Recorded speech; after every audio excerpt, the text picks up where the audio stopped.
So, Charlotte, it's wonderful to have you back. And I'm not going to take too much of our time to welcome you because I think you feel very welcomed. But I do want to flag up that Charlotte is starting a new training in March, coming up close. And it's wonderful, wonderful training. And we do have on our website, Focusing Oriented Therapies website, and also mine, some information about the training. And we also want to flag up that this conversation this morning will be different from the ones that you usually hear from Charlotte, because this is about leadership, very broadly defined. And I'm so looking forward to hearing about this and what we make from it. I always love what we make together from the ingredients that the reflector gives us. So welcome, Charlotte. I just also want to flag up that there's a meeting from 10 to 10:30 about our planning for the next segment. So those of you who are in the planning committee and those of you who aren't, welcome, come to that. It will be the same link. So good morning, Charlotte. Good morning. Thanks, Lynn. So this, as you were saying, Lynn, this is a little different from what I normally teach. And it comes out of my own experience, actually, and my own struggles with leadership. I've been called to leadership a few times in my life. It's not something that I seek out. I'm more of a shy introvert, so it's not something I usually enjoy, or I'm getting more comfortable with it. But I've learned to say yes to those opportunities so that I have a chance to grow, because I know it's a real growing edge for me. And in addition, as a therapist, I have a number of clients who are leaders in terms of they heads up teams at work, and a lot of their dilemmas that I'm helping them with there. So it comes out of all of that experience. And I remember one of the times I was asked to kind of step into a leadership role was by Mary Hendricks, Jean's wife, to take over the trainings of the Institute. And it kind of made me feel a bit queasy at the time, but I couldn't say no to such an opportunity. And I've now been doing that for a number of years. So, there's been a lot of iterations of this challenge.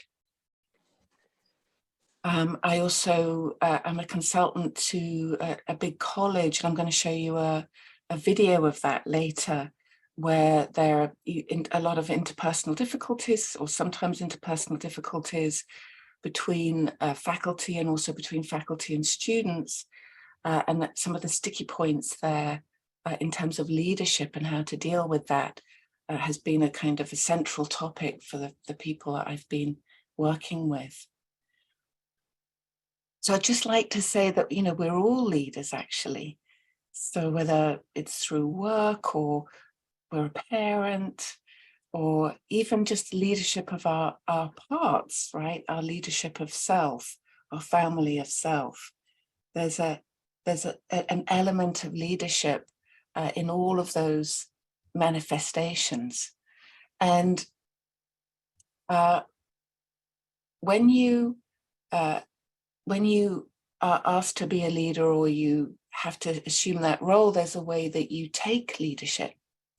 It's something that you need to kind of take. And it's the role of being a leader and a holder. You're a holder of something. And that can be the role of making an impact. That could be the role of steadying the ship, of holding the vision, of pointing the direction, and of creating a nurturing and growthful culture where you're listening to people, but at the same time you're pushing them, right? So you're seeing where they where they can grow, where their potential is. And in fact, there's a whole slew of research out at the moment, which says, which is probably obvious to us, but that the old style of managing over people isn't really working. It's not productive. That the most productive teams with the highest sense of well-being are those teams who have leaders who facilitate people, what you could call process-oriented leaders. They help grow their people rather than telling them what to do. And so those key qualities are very familiar to us, because the top of these research lists are empathy, good listening skills, transparency, a co-creative style, curiosity, vulnerability, asking the right questions. So these are all things that we know very well, and that are at the heart of focusing, right? And of the focusing attitude. However, it can be hard maintaining that attitude when you take on the role as leader. Because when you take on that role, you're taking on a certain transference where you become like the representative of the universe. It's like you take on a collective responsibility there. So you might not be leading a professional team, but let's say you're on a Black Lives Matter march and you take up a banner, right? And that's when you're taking on the call for change. And you may also be taking on the transference that goes with that. So whether you're a parent, a teacher, a CEO, you're taking on this transference of the bigger one, of the establishment. And that can mean getting burnt out because people may stamp on you and denounce you. And this is certainly the case for the leaders that I work with. That's the main nub of what we're working on together is them feeling unseen, feeling like a dumping ground, all of these things, and just feeling really unappreciated. However, at the same time, it's a very delicate balance, because what you say as a leader and how you behave to someone who's on your team or in your field has a certain weight. And because of the power difference, it can really hurt somebody. So you have this difficult and delicate balance. What you say and do has a special power. It can do harm. So this dynamic has been a very growthful edge for me in learning to be a leader. And it's the dilemma that I want to explore with you guys today. And focusing, it gives us a really wonderful roadmap to explore this territory. I just want to share my screen with you. I love this quote. This quote's a really wonderful starting point. Share my screen. There we go. It's actually on Brené Brown's feed. Let me get this over here. See if I can make this a bit bigger. There we go. Right, okay. So beneath every behavior, there's a feeling. And beneath every feeling is a need. And when we meet that need, rather than focus on the behavior, we begin to deal with the cause and not the symptom. So I love that, and it really kind of says it all there.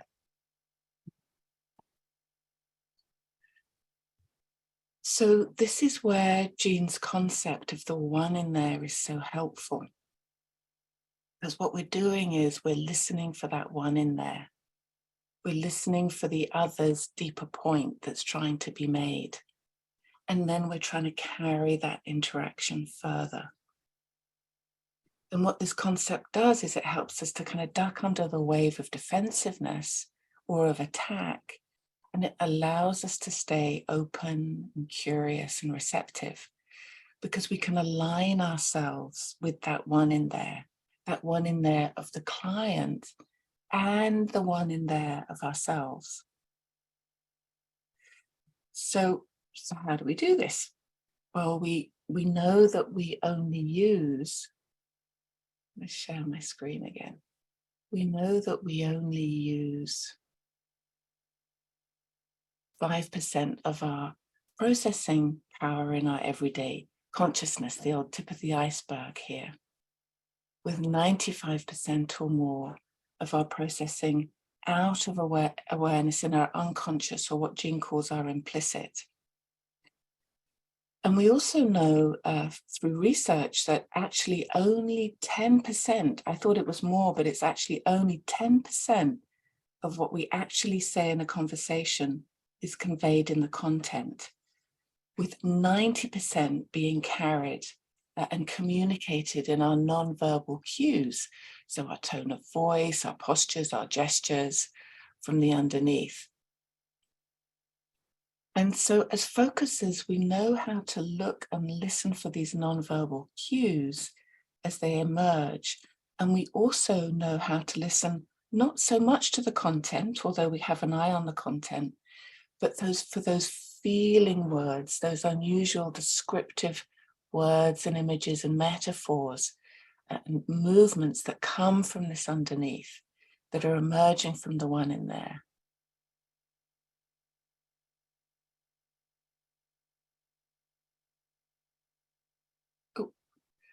So what we're doing is when we're with someone who's upset, we're listening for the unusual language, and we reflect it back as we do in focusing and make it as something. And then the person can calm as they feel seen and heard and validated.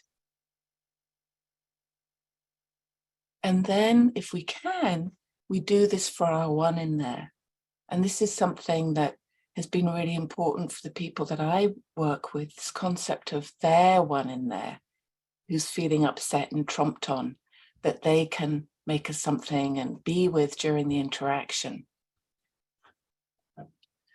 So we find our words and images that fit and keep it company. And then what we do is we make a we. If I got my little diagrams of a we, here we go, here's our we. Then once you've heard the other and are keeping company with yourself, you can make this we. You can say, you can join them in their complaint and say, yeah, I think this sucks too, right? You're doing all you can to make a we together. And of course, authentically, this isn't an inauthentic thing. So Jean actually learned this, and some of you may have heard this story, when he had, I think, a part-time job when he was a student or a young man at a store, a department store, and he was in the complaints department.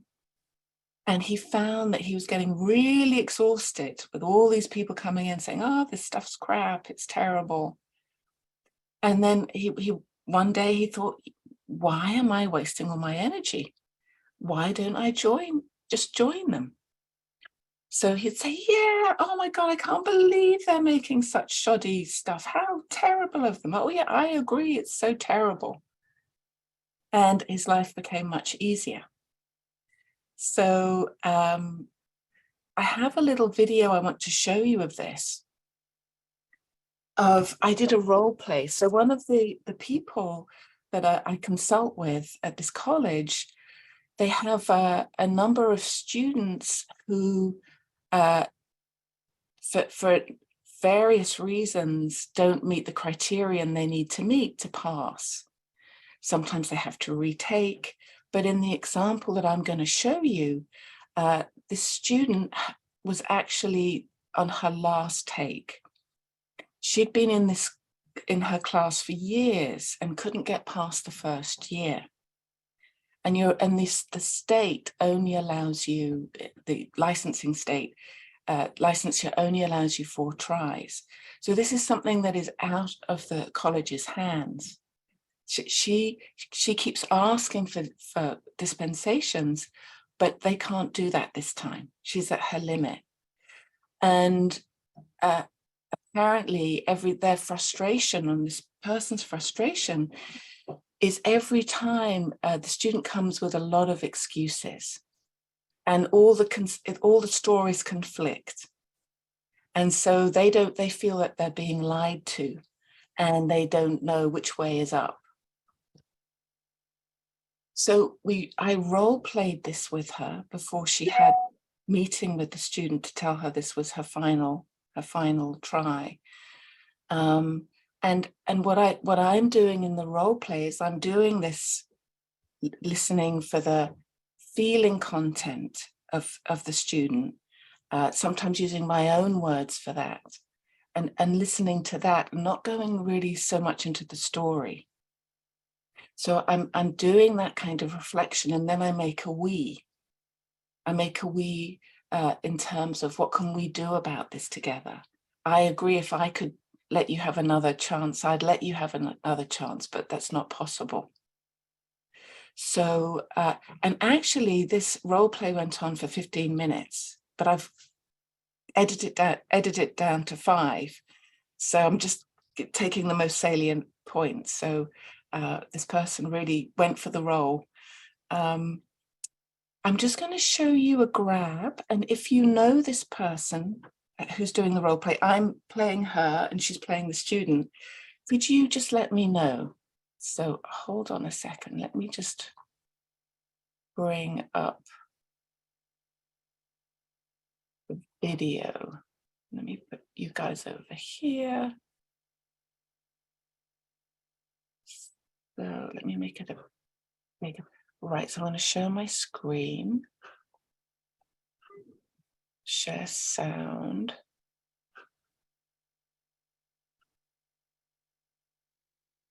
Okay. Does anybody know this person? Okay, good. All right. So here we go. I'm the student. No, I'm her, and she's the student. I really wanted to talk to you, and I've been trying to reach you since before Christmas, and nobody's getting back to me. And this is really urgent because, I've been in the program and I'm really good. You want me to do all of these classes. I know all this stuff. I could be teaching those classes. So I don't understand why I have to do all of these classes, and I'm struggling with work. I need money. I have to go back and forth because my dad is dying, and I'm paying for his aid, and I'm paying for his healthcare in the hospital. So this is really, I really cannot take all of those classes. I don't understand why you want me to audit all of these classes. I know this stuff.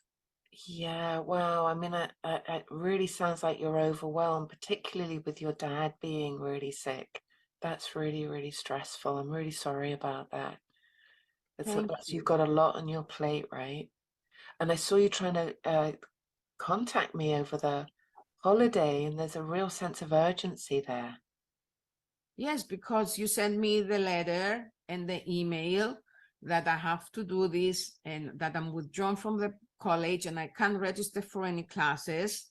And I really can't do all these classes. I have to work. I started a new job. I'm a travel agent. I'm really trying to get my boss to give me some time off, but I don't have time to do all these classes that you want me to take. Mm-hmm. Right, and we sent you that email, and we sent you that stuff just before the break, right? Yes. Right. So you've been kind of worrying about it all over the holiday break. Well, it's urgent because I can't register for classes, and we couldn't meet. Yeah. Yeah. And the timing was bad on that one. I'm sorry that you had to sit with it over the break because we weren't working, but it meant you had to sit with it while before we could actually meet and talk about it. So I'm sorry that you had to sit on it all that time. And it sounds like you've got so much going on in your life, right? There's this huge thing going on with your dad dying. And it sounds like your work is your travel as a travel agent. Sounds like you've got a lot on your plate with that job too. It's a new job, is it? Yeah, it's a new job and I really need it because I need the money. And There's one more chance to be able to take that exam, and we want to do everything we can to help make sure you pass this last time. And with so much on your plate, I know it's going to be hard to fit that in. but I can't do all those classes. I have this guy in Chinatown who's waiting for me to graduate so I can take Wow. over their practice. So I really have, you know, plans, and I have this other person who wants me to work for them and, you know, take over their practice. And, you know, I really want to do this program, but you're not helping me. You're telling me this is my last chance and I have to do all of those classes. Yeah, I really can't do them. I mean, that's so exciting, right? That's so exciting that you have those potential opportunities, and that you could, your life, you could work and take it in a direction that really is sounds like after your heart and is really exciting for you. So we need to make sure we set you up not to fail. And we want you to have those opportunities. So how can we talk about ways that you can take those classes? Maybe I can do only one class or two classes. I really can't do all of them. And I think you should make an exception and, you know, allow me to, you know, take a break or something. You have to help me. Yes, and I wish we could. I wish we could make an exception. If it was down to me, it would be a whole different thing. But unfortunately, we can't. We don't have that flexibility. We wouldn't be allowed to. We couldn't certify you without you hitting these basic points because we're audited. And anything we can do to help support you in that success and in you being able to get to the next stage, right? So that's our work. Yeah, I guess I can do it. Right. Yeah. Okay.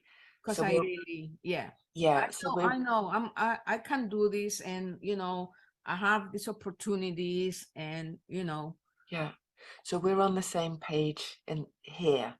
We both want you to succeed. We both want to do everything possible that you pass that exam.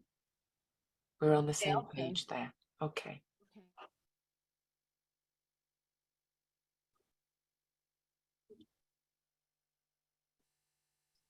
So Lynn, I just want to ask, how much time do we have now?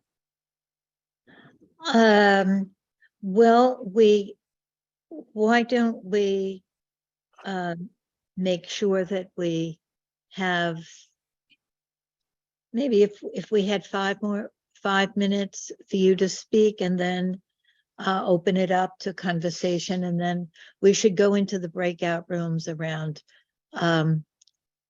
9:10 at the Oh, latest. good, good. I just wanted to make sure I just wanted to open it up for any shares or any comments about the video or anything that I've. I think that would, while it's still fresh for us, we could take a minute to feel into our reactions and responses, and then see what comes up.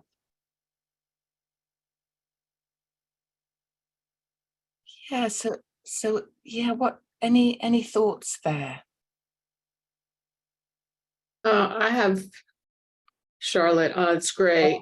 I just got a little confused because she agreed that she would audit some classes, but it wasn't clear to me. I thought she had to take a test or something in order to get accredited. Yeah, So I wasn't clear on what the actual resolution was, except that she seemed to agree to something that she wasn't agreeing to before.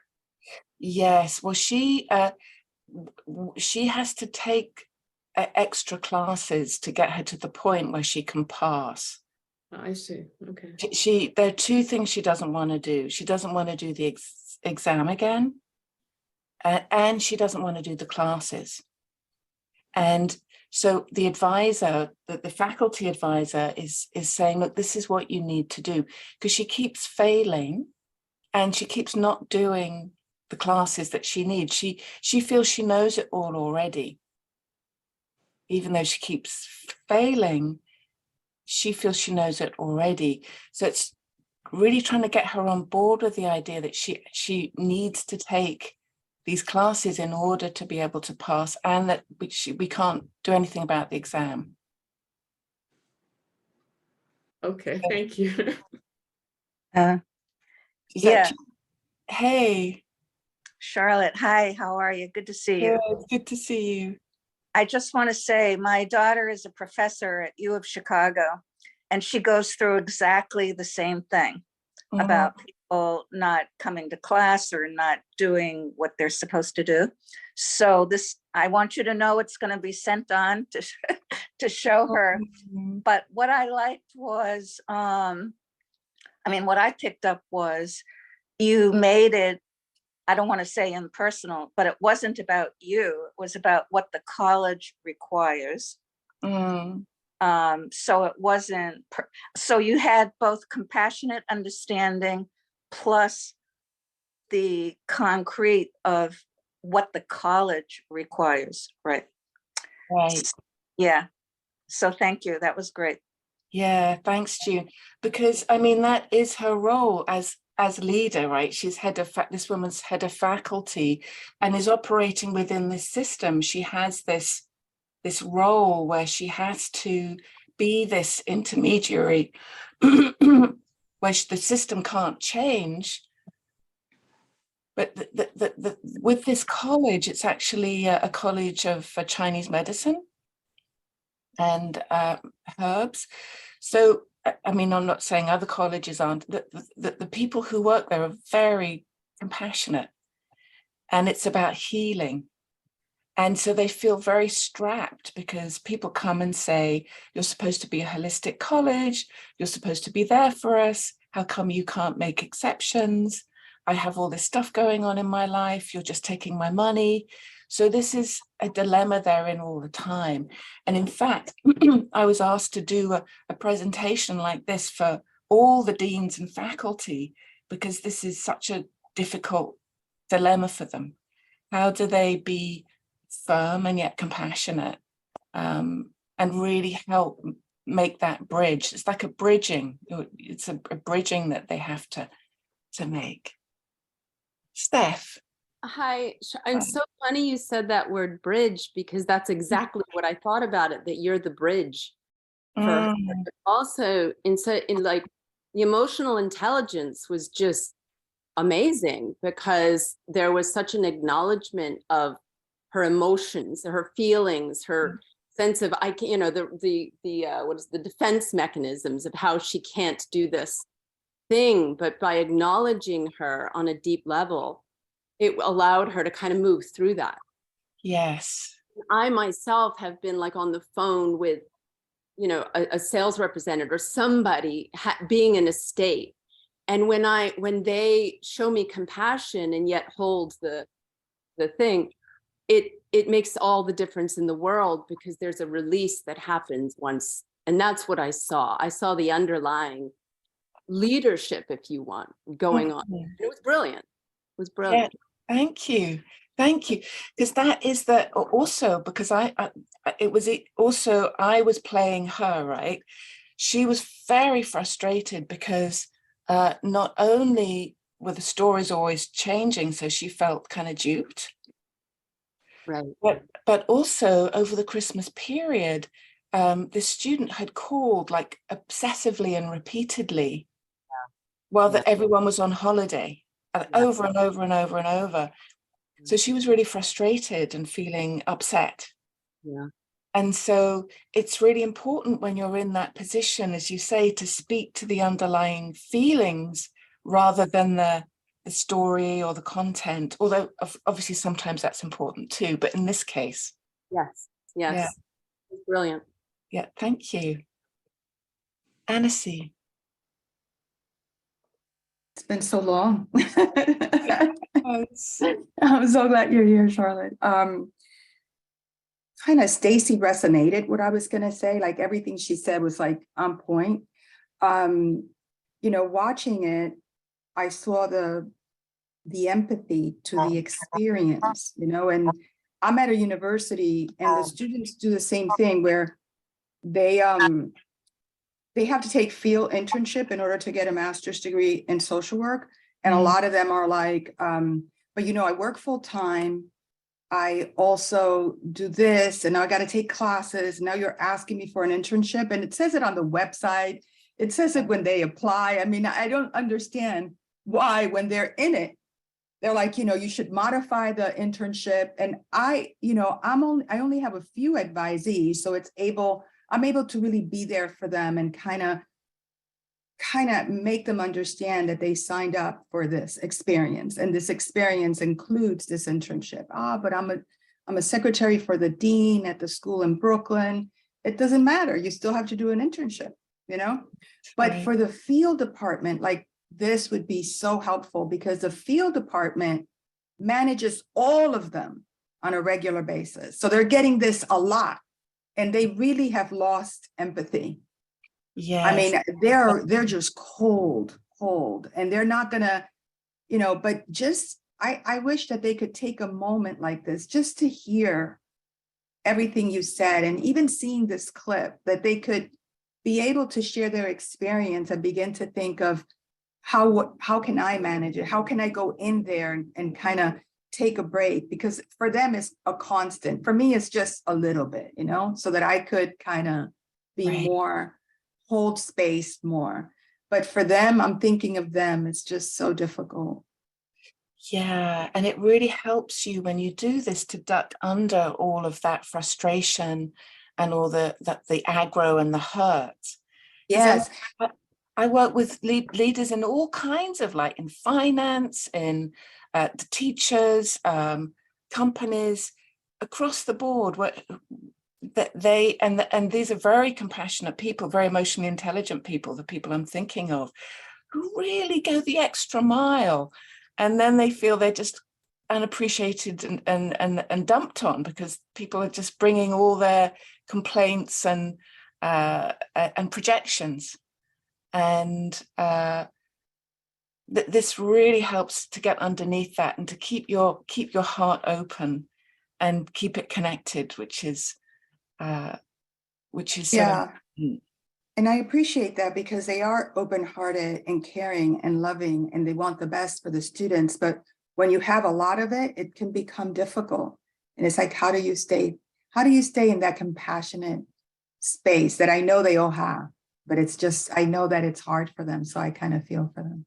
But thank you so much. Thanks, Hennessy. I was just thinking about that story about Gene in the department store and deciding he didn't really even like this department store, and why was he getting all bent out of shape trying to defend it? And I think that there is something very practical about not trying to defend the system that you find yourself representing. And it may be a system that you don't even inside represent, the system of the status quo, or the system of the social order, or the system of societal limitations, of capitalism, of racism, of all kinds of systems that you may not feel that you want to represent at all. But to recognize that that trying to defend yourself in those systems is going to just going to exhaust you and burn you out. But ducking, as you say, Charlotte, ducking under it, so that you're trying not to enlighten the person, not to get them to change, but to get the dynamic to change. And it's so empowering to think, well, I can't change the system, I can't change the person, but I can change the dynamic just by listening to the undercurrent, to the deeper point. and not taking on the, not inside taking on the transference that is naturally mine. I may take it on with the person but I'm not going to take it on in myself.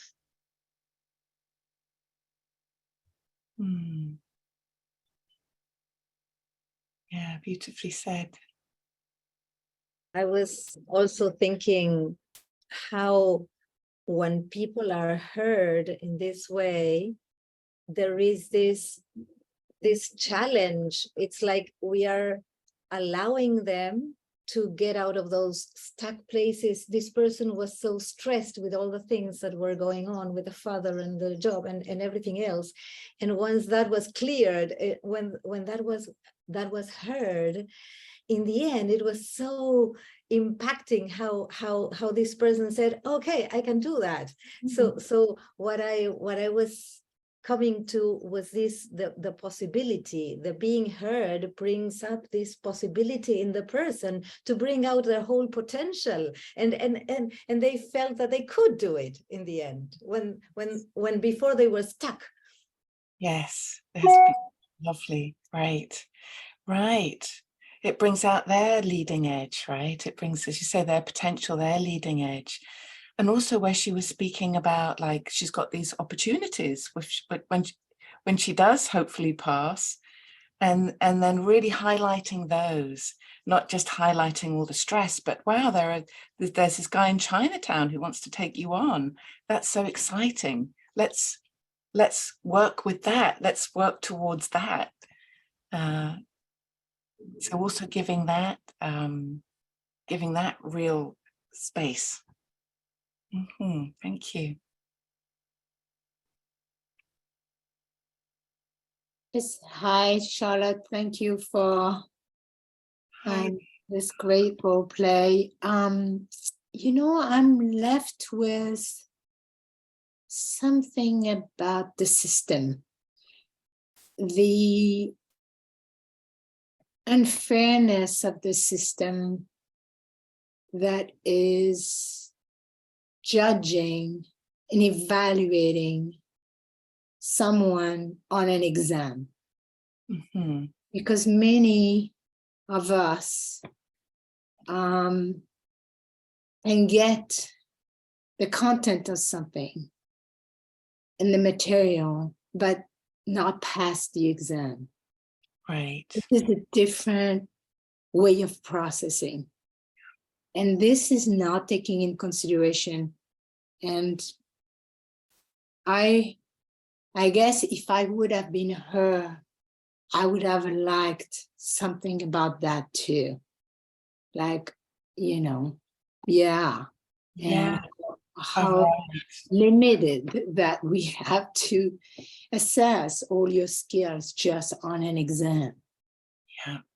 Yeah, good point. I think that would have been really helpful.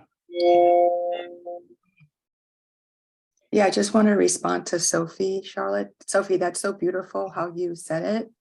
And it resonates so deeply for me because, you know, in the past, social workers were licensed when they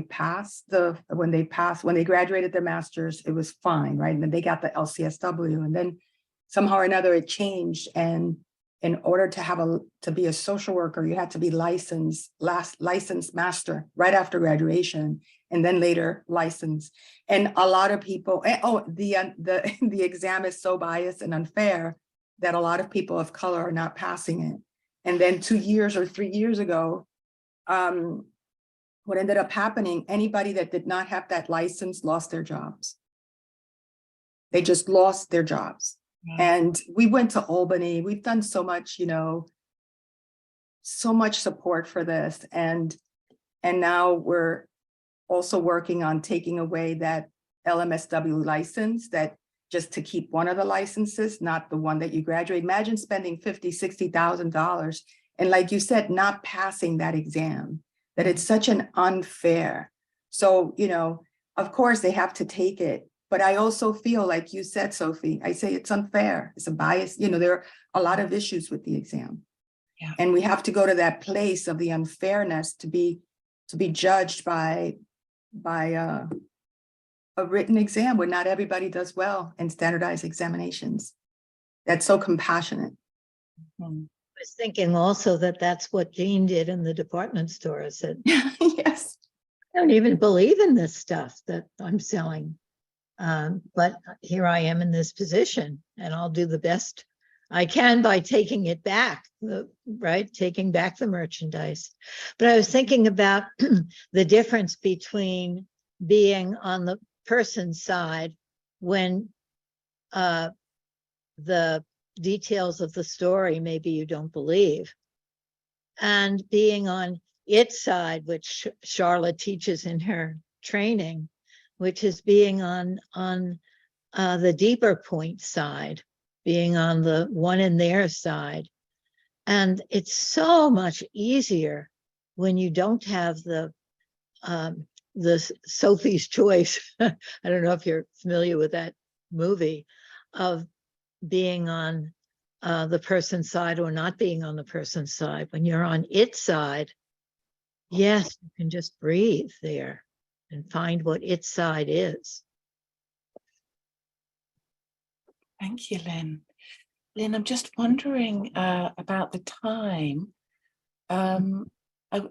Is there time to do a little attunement for people to then go into dyads, or should we just go straight to dyads and people can? No, I think that we have time for an attunement. And then Charlotte, do you want dyads or triads for the breakout rooms? I haven't really thought about it. What do you normally do? We usually have 3 or 4 people in a room. Okay, that sounds good. That sounds good. All right. Okay, guys. So, I mean, this is such rich material, and I wish there was more time for us to be able to open it up further. But I know we've got our time limit here. So, maybe just for a couple of minutes, I'd just take you inside and see what comes there for you. Maybe just taking a breath there. Maybe just feeling your weight on the chair there.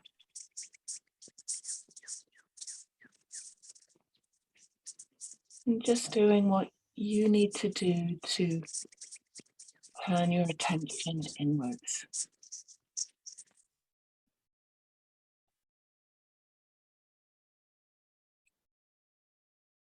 Maybe just letting your awareness come to your throat and your chest and your belly.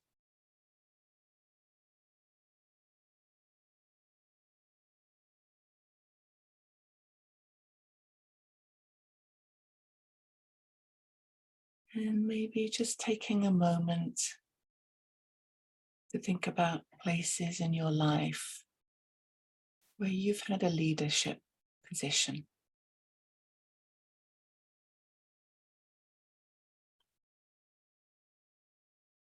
Could be professional or in your family or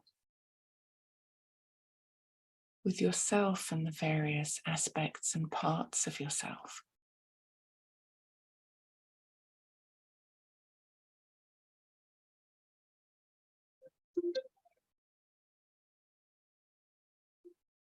Maybe you can think of an instance where there was a challenge there in that role.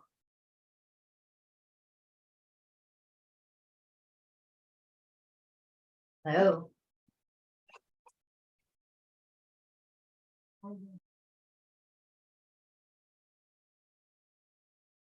Maybe you felt you were misunderstood. Maybe it was hard to respond to the other with curiosity.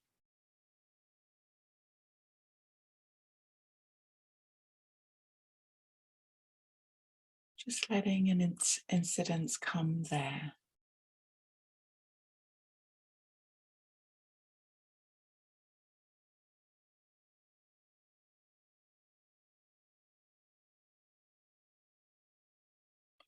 just as you hold that and feel that, just notice, where was it hard for you to move forward in your position of leadership or in your relationship with the other? What was the sticking place? What was hard there?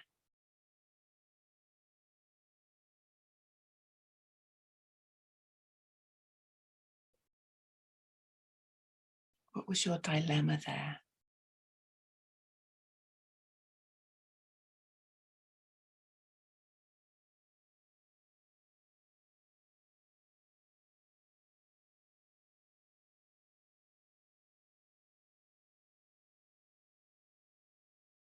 Does the whole thing about being on its side, would that help here? Or what are the qualities? Do you get a sense of which way might be fresh air? Just holding that and seeing if something comes.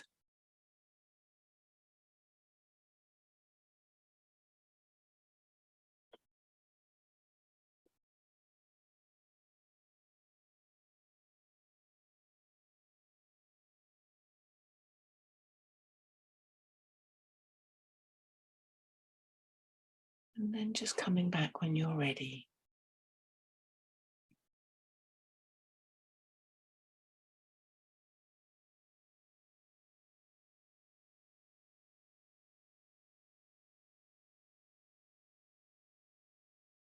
Okay, guys, so I think you'll be going into your groups now, and I'm just going to say bye. And thank you for having me. But feel free to email if there are any questions or thoughts. Lovely to see you all. Thank you so much, Charlotte. Thank you. My pleasure. My pleasure. Thank you, guys. Thank you, Charlotte. Thank you. Bye. Welcome. Welcome. Hello. Hi, June. Well, it's time for us to regather and to see what happened in your breakout rooms and to share what is on your mind now. Going from one us to another us, right? And that makes going from one me to another me.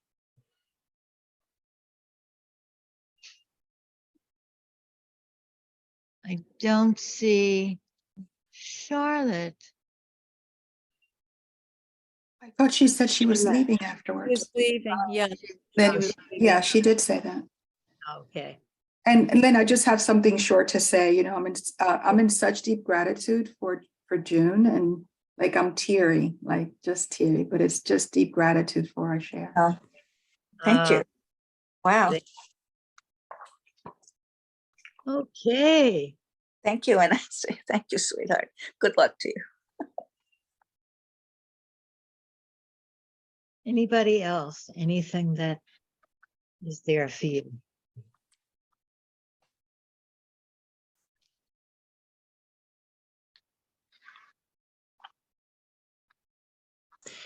We were talking some about the difference in using this with different people or different groups, whether it's with family or whether it's with a church group kind of thing. And how it's an issue to try to get to what's underneath for someone who doesn't focus, and that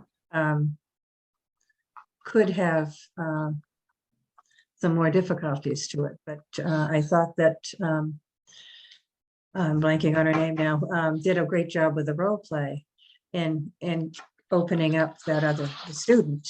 Yes, yes. Despite her not being a focuser and making a big change in the response. Yes. So it doesn't have to be a focuser in order to use this, it would seem. Right, right. Yeah, that's a big question, isn't it? And I always like to say that you don't have a focusing conversation with somebody because they're a focuser. You have it because you are a listener, right? And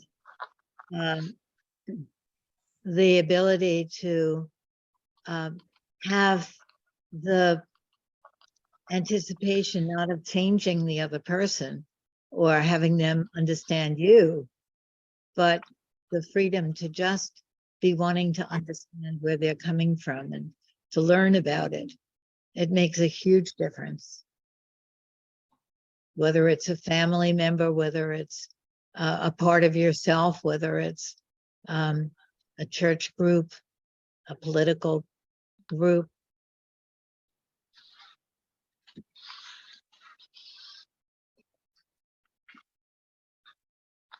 Yes, hi. I just want to say thank you also to Bob. You really helped me very much this morning. I worked through something that I've been struggling with for a while, and it has to do with really making a step with someone I'm having difficulty with, and feeling to come from a place of compassion for the other person rather than dwelling in my own little child place of rejection or hurt, and being able to be compassionate towards both.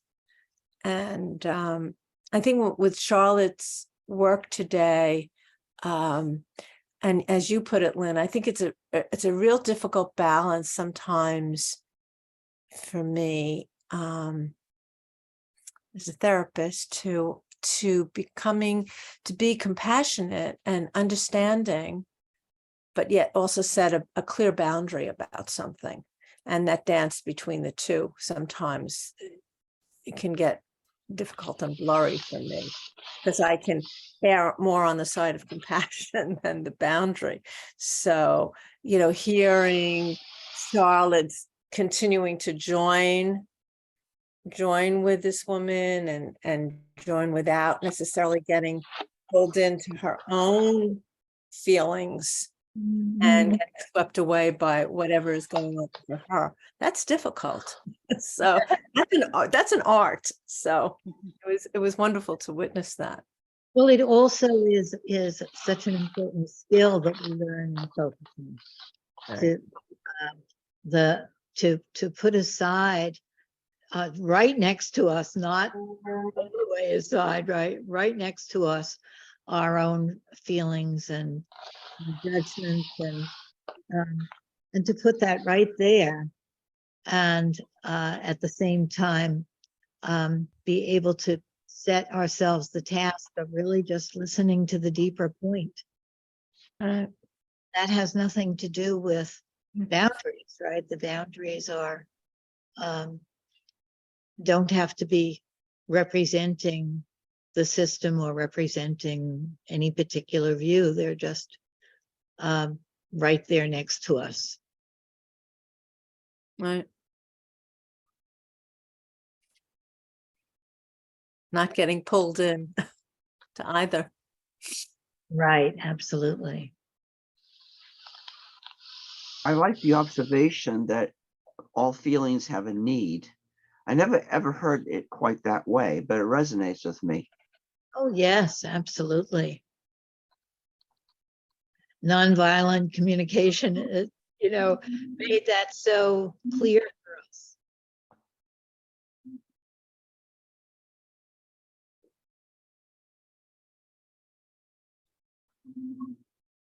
One of the things that came up in our group, and Gray, you can correct me if I'm not saying this in a way, but just the sense that the focuser doesn't have an intention or an outcome, in mind when doing the focusing, because there can be a power dynamic and a subtle undercurrent of trying to get somebody to agree to something.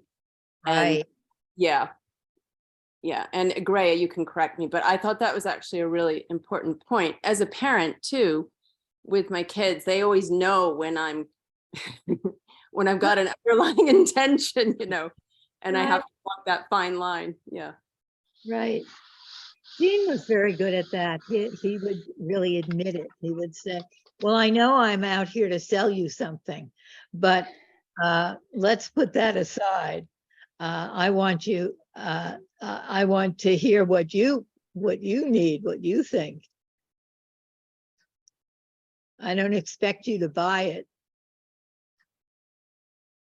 Right, but I'm just going to add, selling something or having an agenda is also, or protecting the rules or systems is different than having being grounded in oneself and knowing what one is needing at that time in that interaction also, and making room for permitting yourself to have that so that you can enter in a we, as well as opposed to capitulating in some ways. Because that's not then a real relationship either then. Well, I think that what focusing is sort of inviting us to do is to not try to have a genuine relationship before it can happen. So that I may have to put my needs for the interaction aside in that moment, because if I'm pulling for my needs and they're pulling for their needs, then we do the same old thing. Yeah. I didn't mean it in focusing itself, but I think in some of these discussions of leadership, right, power dynamics, it's just an element. Right. Yeah, I mean, in focusing, it's always the other. The right. Well, that's on the heart for the other. Right. Exactly. Well, that's what we're trying out here, is using focusing leadership. So then you are doing it a different way. You're bringing the focusing into community empowerment. You're bringing the focusing into dialogue, into power dynamics. And you may have to put the power dynamic aside in this as a practice, where you're first trying to really get to a place where you can feel what the other person is pushing for and not push back. Yeah, I think I so appreciated Charlotte talking about leadership in family, and which is a very different way of seeing things, and that was very useful for me. And maybe I'm speaking from a particular personal point. I am speaking from a particular personal point of view and struggle of maintaining my own, not losing myself. Yes. In the work with the other. Right. Absolutely. Yes. While I'm really right. Right. Yeah. Such an important thing to not lose yourself when you're bringing focusing skills in.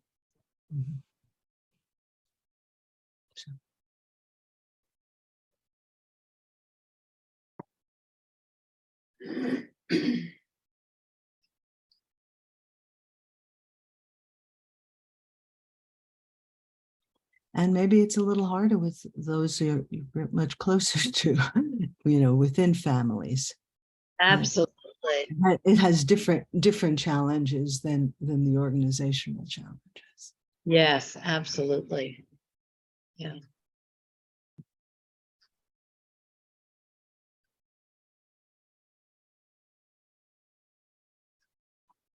I'm sure there are a lot of us who resonate with that struggle, right? To let the leadership that is a practice in that moment of focusing be that, and then let the dialogue be a different time or something. a lot more to talk about there, right? Yeah. So I think it's time for our poem, right, Dorothy? And Sure.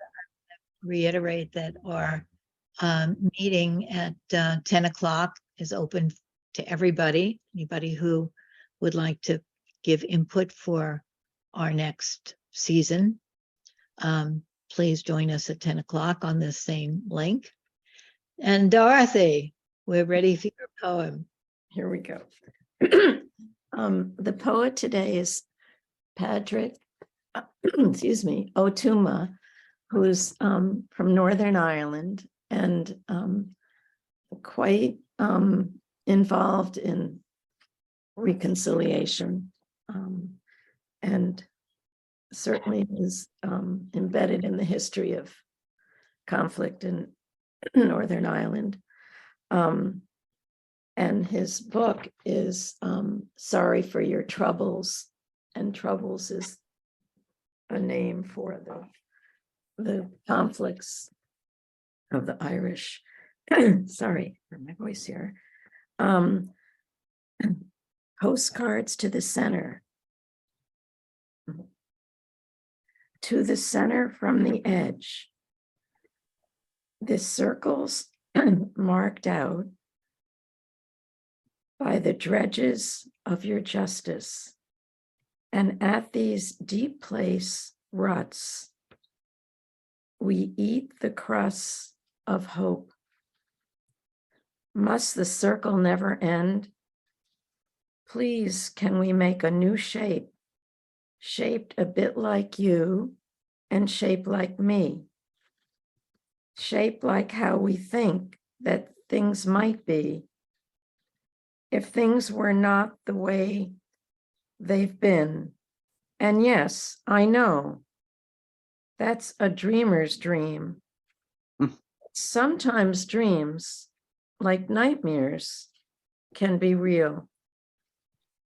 To the center from the edge, we're still here. If you drown out all our voices, you will not drown out your fear. We're still here. To the center from the edge, we will live with you if you will live with us. You come first, and then we'll follow. You start off today, and we'll catch up tomorrow. To the center from the edge, can we lay down arms, refuse to fire them? Even though we sold our right arms to acquire them, if we stop before we're finished, will we emerge unfinished or defeated? Can we carve out some radius of peace, and shall we need to fight to keep it? To the center from the edge, we describe the center to our edge place habitation. We inscribe the middle with invisible lamentation. Now we're issuing an invitation. Drink our tears and we'll drink yours.